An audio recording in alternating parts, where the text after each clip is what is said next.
What's up, everybody? It's your boy Saehatha, Lugal, Abzumudu-Anutu, the streaming demon, all-purpose oracle, medium at large, and prognosticator extraordinaire, known and beloved around the world as the blind seer, coming at you once again after a long absence from the new Shield Breakers Hall here in Wardripheim, my new home and my new fortress temple.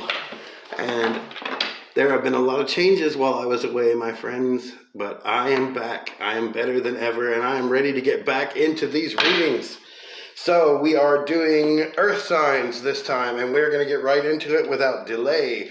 I'm going to do the full shuffle, which we don't normally get to do anymore, but that's going to become routine because I have a whole table to use now.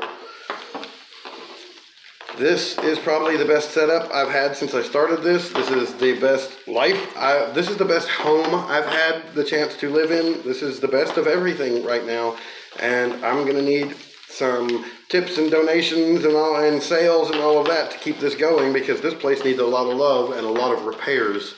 But I am putting in all of the effort, 100% myself. Every penny I've had has gone into this place. Every moment from the time I wake up in the morning until the time I lay down again at night has gone into this.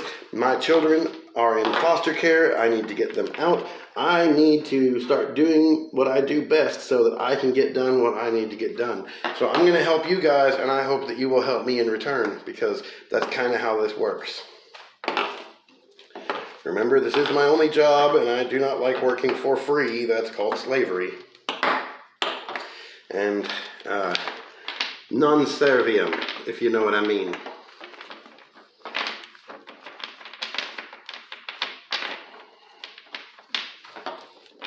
It's another thing you're going to notice. I am a lot different. My attitude is different. I'm a little more relaxed, a lot more confident, and way more powerful than I was when I left you. So you're going to want to stick around for the rebirth of Blind Seer because I have so much more to give now. Let's get right into it, shall we? We're going to be doing Taurus first, so we'll split the deck and get our pendulum. We want whatever reading will be the most beneficial for the Taurus in our audience and the Taurus in the lives of anyone watching. Well, let's right to the left. Always to the left. Not always, but most of the time to the left. Definitely a thing with the tarot. So, Taurus, the world, we've been broadening our horizons, getting a little more experience, getting ourselves out there, being more directly affected by forces outside of our own motivations as well, which, as much as it gains in experience and wisdom, it also opens us up to a little bit of chaos in the process, which is generally how growth and wisdom and experience kind of works. So, 8 of Swords. It has brought up some new feelings that you're putting your mind towards. All these new experiences, this new worldly perspective you've gained, it's brought up emotions that you haven't encountered before, and that's going to take some time to process. This is the way that we gain wisdom through experience, is by encountering new feelings and new situations, and then processing those so that we can learn lessons from them. The Hermit, inverted. So, Taurus, you are a very grounded earth sign. It is not really in your nature to change, to get outside your comfort zone, or to do the thing that you're doing. And I'm very proud of you for that. There's been a lot of that energy lately, people going beyond their limitations. And I'm really glad to see that because that's what's needed. But don't withdraw. The Hermit inverted. Don't close yourself off. Stay open. And know that now that you're struggling with some of these new feelings and you're trying to process things, it's going to be your go-to maneuver to isolate and try to compartmentalize so that you can process this fully. Don't do that. Don't cut yourself off. Stay part of the world. Stay out there. This is what's going to help you process these things. You are encountering new information and you need new perspective in order to process it fully because you're going to misinterpret it if you try to do it on your own without context. Hope that was helpful, Taurus. We're going to get right into the next one. I'm going to try to keep this first run short because I haven't done this in a long time, and 12 readings back to back is a lot. I work very hard for you guys. I just want to point that out. I do a lot whenever I'm able to do it. You may remember that from before. So we're going to reshuffle for the next sign. That was something I didn't do in the videos previously, but I feel it is important now that we reshuffle between each reading. So we're just going to do the quick shuffle. And we'll grab our pendulum again for Virgo.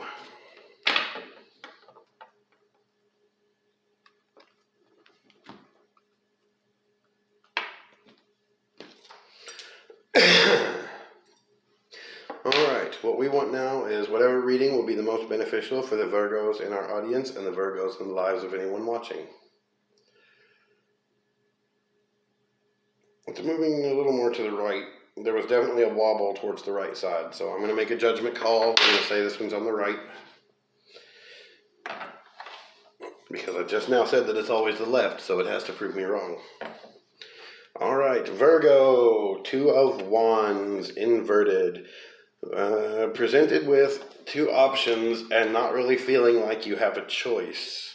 There's something that's happened in the recent past where you feel like your hands were tied, and even though it seemed like there were two ways about things, you really didn't see two ways.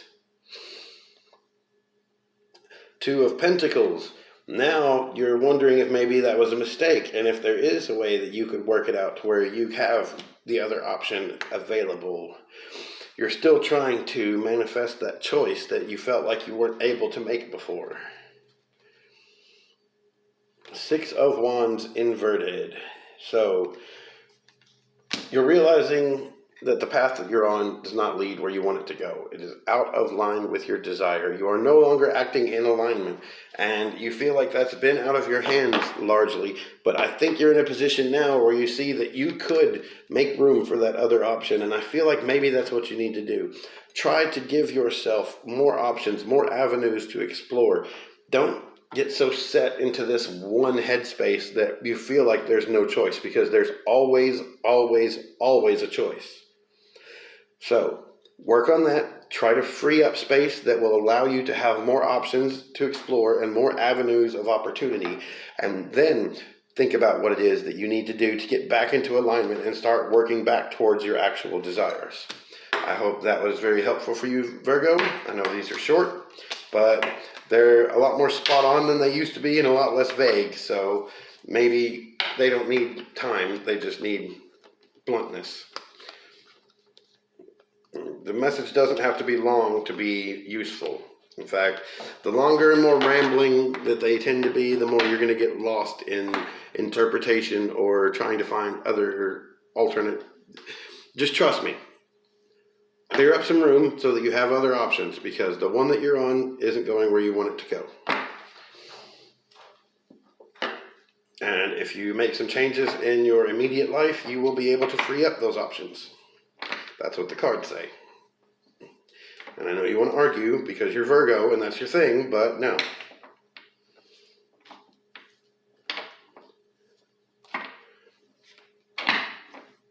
Now we're going to do Capricorn. I have a long history with Capricorn and not all of it's pretty, so these are one of those fun signs where I know a little bit too much about this one, and it's always interesting. Let's get our pendulum. Now, what we want is whatever reading will be the most beneficial for the Capricorns watching in our audience and the Capricorns in the lives of anyone who is watching. Definitely to the right that time.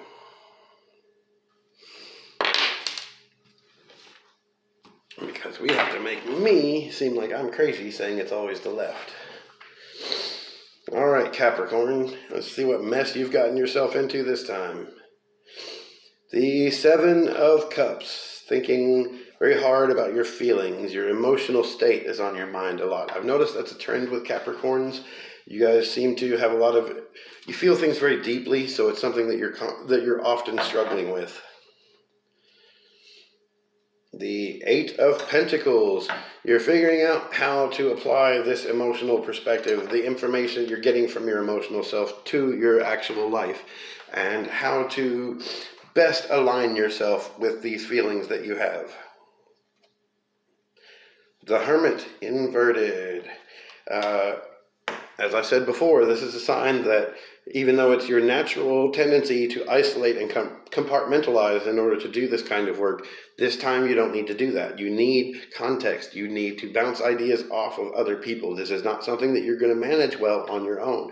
You're going to need to reach out to your tribe. So do not close yourself off, Capricorn. Make yourself open and available to the world. Open up a little bit and you might be surprised at the new input that you get that you wouldn't have come to on your own. So whatever you're struggling with and trying to apply, talk to somebody about it. Talk to someone you trust. Get your friends' opinions on the matter. That's where you're going to find the most help and the most useful answers. And speaking of useful answers, I hope that was one. I hope this has been beneficial for you guys. I'm going to try to keep these short, like I said, so I'm going to cut this off here. If you enjoyed these videos, if you found my messages helpful, I could use some help as well. And if you want to toss a coin to your seer, you can find plenty of ways to do that in the valley of the description below. I will see you guys next time, and until then, I hope you enjoy my work.